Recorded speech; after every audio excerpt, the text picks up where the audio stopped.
एक बार भगवान विष्णु जी शेषनाग पर बैठे बैठे बोर हो गए और उन्होंने धरती पर घूमने का विचार मन में किया।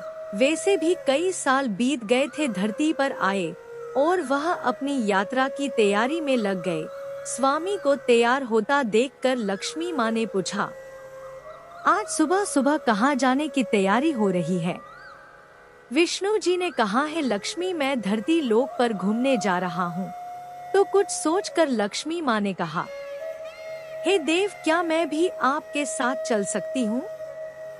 भगवान विष्णु ने 2 पल सोचा, फिर कहा, एक शर्त पर। तुम मेरे साथ चल सकती हो। तुम धरती पर पहुंचकर उत्तर दिशा की ओर बिल्कुल मत देखना। इसके साथ ही माता लक्ष्मी ने हाँ कह के अपनी मनवा ली। और सुबह सुबह माँ लक्ष्मी और भगवान विष्णु धरती पर पहुंच गए। अभी सूर्य देवता निकल रहे थे। रात बरसात होकर हटी थी। चारों ओर हरियाली ही हरियाली थी। उस समय चारों ओर बहुत शांति थी और धरती बहुत ही सुंदर दिख रही थी। और माँ लक्ष्मी मंत्र मुग्ध होकर धरती को देख रही थी और भूल गई कि पति को क्या वचन देकर आई है। और चारों ओर देखती हुई कब उत्तर दिशा की ओर देखने लगी पता ही नहीं चला। उत्तर दिशा में माँ लक्ष्मी को एक बहुत ही सुंदर बगीचा नजर आया और उस तरफ से भीनी भीनी खुशबू आ रही थी और बहुत ही सुंदर सुंदर फूल खिले थे। यह एक फूलों का खेत था और माँ लक्ष्मी बिना सोचे समझे उस खेत में गई और एक सुंदर सा फूल तोड़ लाई। लेकिन यह क्या, जब माँ लक्ष्मी भगवान विष्णु के पास वापस आई तो भगवान विष्णु की आंखों में आंसू थे और भगवान विष्णु ने माँ लक्ष्मी को कहा कि कभी भी किसी से बिना पूछे उसका कुछ भी नहीं लेना चाहिए और साथ ही अपना वचन भी याद दिलाया। माँ लक्ष्मी को अपनी भूल का पता चला तो उन्होंने भगवान विष्णु से इस भूल की माफी मांगी। तो भगवान विष्णु ने कहा कि जो तुमने जो भूल की है उसकी सजा तो तुम्हें जरूर मिलेगी। जिस माली के खेत से तुम नए बिना पूछे फूल तोड़ा है, यह एक प्रकार की चोरी है। इसलिए अब तुम 3 साल तक माली के घर नौकर बनकर रह। उसके बाद मैं तुम्हें बैकुंठ में वापस बुलाऊंगा। माँ लक्ष्मी ने चुपचाप सर झुकाकर हाँ कर दी। आजकल की लक्ष्मी थोड़े थी और माँ लक्ष्मी एक गरीब औरत का रूप धारण करके उस खेत के मालिक के घर गई। घर क्या, एक झोपड़ा था और मालिक का नाम माधव था। माधव की बीबी, 2 बेटे और 3 बेटियां थी। सभी उस छोटे से खेत में काम करके किसी तरह से गुजारा करते थे।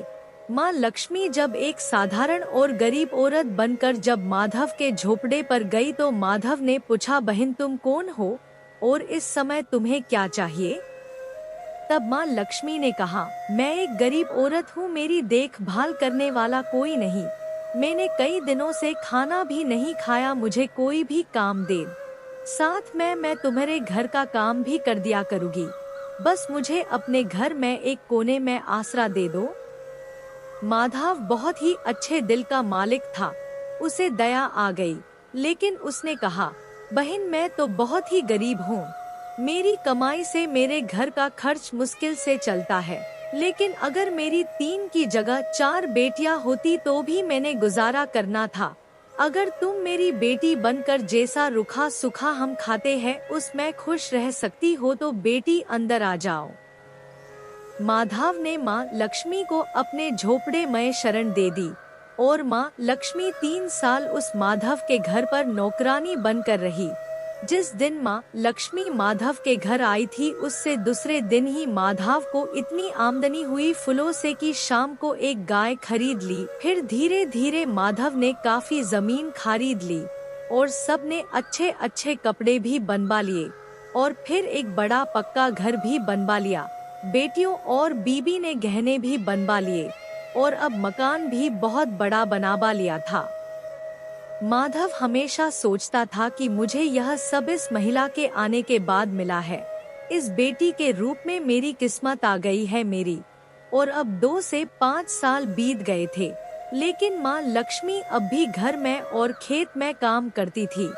एक दिन माधव जब अपने खेतों से काम खत्म करके घर आया तो उसने अपने घर के सामने द्वार पर एक देवी स्वरूप गहनों से लदी एक औरत को देखा। ध्यान से देखकर पहचान गया, अरे यह तो मेरी मुँह बोली चौथी बेटी यानी वही औरत है। और पहचान गया कि यह तो माँ लक्ष्मी है। अब तक माधव का पूरा परिवार बाहर आ गया था और सब हैरान होकर माँ लक्ष्मी को देख रहे थे। माधव बोला, है माँ हमें माफ कर, हमने तेरे से अनजाने में ही घर और खेत में काम करवाया है माँ, यह कैसा अपराध हो गया है माँ, हम सबको माफ कर दे। अब माँ लक्ष्मी मुस्कुराई और बोली, है माधव तुम बहुत ही अच्छे और दयालु व्यक्ति हो, तुमने मुझे अपनी बेटी की तरह से रखा, अपने परिवार के सदस्य की तरह से। इसके बदले मैं तुम्हें वरदान देती हूँ कि तुम्हारे पास कभी भी खुशियों की और धन की कमी नहीं रहेगी, तुम्हें सारे सुख मिलेंगे जिसके तुम हकदार हो। और फिर माँ अपने स्वामी के द्वारा भेजे रथ में बैठकर बैकुंठ चली गई।